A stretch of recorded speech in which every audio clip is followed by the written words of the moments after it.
የጠዋት ሰው ናችሁ ወይስ አላርም 5 ጊዜ የምታጠፉ ሰዎች ናችሁ?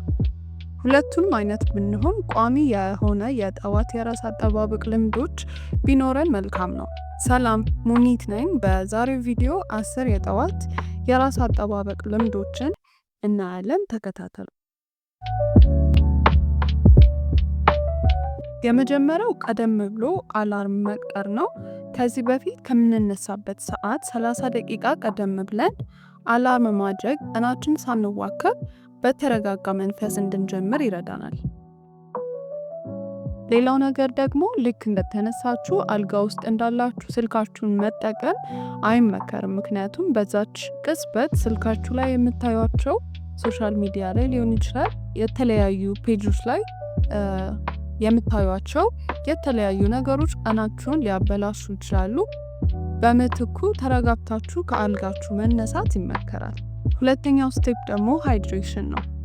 ሰውነታችን ከ7 እስከ 8 ሰዓት እንቅልፍ በኋላ ሃይድሬሽን ያስፈልገዋል። ስለዚህ ልክ እንደተነሳችሁ አንድ ብርጭቆ ውሃ መጠጣት ወይም ደግሞ ላዩ ላይ የሎሚ ጭማቂ ማድረግ ወይም ትንሽ ጨው ብትን አድርገንበት ብንጠጣ ሰውነታችን ከውሃው ማግኘት የሚችለው ሚነራል በሚገባ እንዲያገኝ ያደርጋል። እንዲሁም ዲሃይድሬሽን ይቀንሳል። ነገር ግን ይህን በየቀኑ ማድረግ አይጠበቅባችሁም። አልፎ አልፎ በዚህ መልኩ መጠጣት ጤናማ ልምድ ነው። ሶስተኛው ሰውነታችሁ እንዲነቃቃና ለዛን ቀን ዝግጁ እንዲሆን ቀለል ያሉ የሰውነት እንቅስቃሴዎችን ለምሳሌ ባላችሁበት ቦታ ለ5 ደቂቃ ስትሬች ማድረግ፣ መንጠራራት ማለት ነው። ወይም ዮጋ የምትወዱ ሰዎች ቀለል ያሉ ዮጋዎችን መስራት፣ ወይም ሰዓት ካላችሁ ደግሞ የ30 ደቂቃ ዋክ ማድረግ አእምሯችን እንዲነቃቃና ለቀኑ ዝግጁ እንዲሆን ይረዳናል። አራተኛ ደግሞ ንጽህና ነው። ቀለል ያለ ሻወር መውሰድና ፊትን መታጠብ፣ ከዛ የሚመቻችሁን ስኪን ኬር ሩቲን መከተል። ለምሳሌ ፊትን መታጠብ፣ ሞይስቸራይዝ ማድረግ እንዲሁም ሰንስክሪኖችን መቀባት መርሳት የለብንም። እንዲሁም ፀጉራችንን ማስተካከል። ፀጉራችን ቆንጆ ከሆነ ቀናችን ራሱ ቆንጆ ነው የሚሆነው አይደል? ስለዚህ መቼም ቢሆን ፀጉራችሁን ፏ አድርጋችሁ መውጣት አትርሱ። የአፍ ንጽህናችሁንም እንዲሁ መጠበቅ አይረሳም። እዚህ ጋር የምሰጣችሁ ቲፕ የአፍ ንጽህናን በተመለከተ የምሰጣችሁ ቲፕ ያው የአፍ ጠረን የሚያስቸግራችሁ ሰዎች ካላችሁ የሞቀ ውሃ ላይ ጨው ጨምራችሁ በማዋሃድ ጥርሳችሁን ከቦረሻችሁ በኋላ በውሃው መግሞጭሞጭና ይሄን እስከ 2 ሳምንት በተከታታይ ጠዋት ብናደርግ የአፍ ጠረን ይቀንሳል። ሌላው ደግሞ ታንግ ስክሬፐር መጠቀም ነው። ምላስ ላይ የሚቀሩት ነጭ የሚመስሉ ቆሻሻዎች የአፍ ጠረን ከሚፈጥሩ ነገሮች ውስጥ አንዱ ነው። ስለዚህ ምላሳችንን በታንግ ስክሬፐር በሚገባ ማጽዳት የአፍ ጠረን ለማስወገድ ይረዳናል። ሌላው ደግሞ ከንጽህና አጠባበቅ ጋር ሌላ ቲፕ የሚሰጣችሁ ሸብ ነው።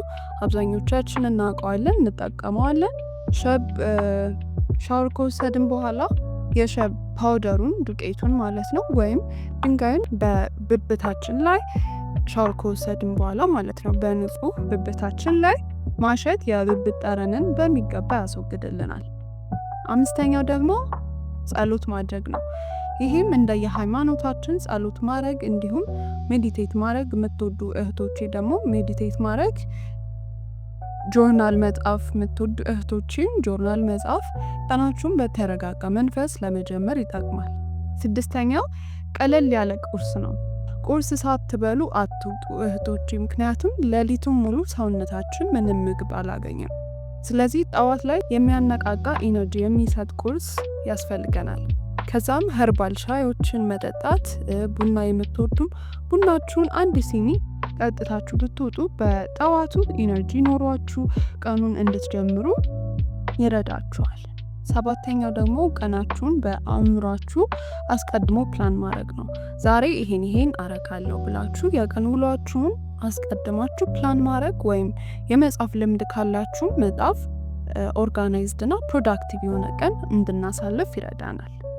የመጨረሻውና 8ኛው ቲፕ ደግሞ ወደ ስራ ቦታ ስትሄዱ ወይም ቤት የምትሰሩም ከሆነ ወይም ቤት ውስጥ የምትሰሩ እህቶችም ካላችሁ እግረ መንገዳችሁን አሪፍ መጽሐፍ ማንበብ ወይም አስተማሪ ወይም አዝናኝ ፖድካስቶችን በመስማት ቀናችንን መጀመር እንችላለን። የዛሬው ቪዲዮ ይህንን ይመስላል። ላይክ፣ ሰብስክራይብ እና ኮሜንት ማድረግ አትርሱ። አመሰግናለሁ።